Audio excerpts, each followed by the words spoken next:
Hello বন্ধুরা। তো দুর্গা গেল, লক্ষ্মী গেল, এবার এলো মা কালী। সবাইকে জানাই শুভ দীপাবলি।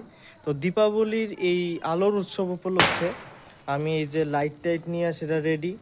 তো এখন লাইটগুলো আমার বাড়িতে লাগাইমু। তো লাগানোর পরে সম্পূর্ণ ভিডিওটা আমি তোমরা দেখাইমু যে কীরকম আমি লাগাইছি, আর তোমরাও কমেন্ট করে সেটা জানাইও। তো কথা বাড়াইতেছি না, লাগানি শুরু করে দেই, শেষে আপনাদের সাথে দেখা হইব। যাই হোক, অক্ষণ অনেক পরিশ্রমের পরে লাইটটি লাগাই সারছি। তো ফাইনাল লুকটা আমি তোমরা দেখাইতেছি, কীরকম হয়েছে তা অবশ্যই কিন্তু আমার কমেন্ট করে সেটা জানাইবা, নাইলে আমার পরিশ্রমটাই পুরো বৃথা হয়ে গেল গিয়া। ঠিক আছে।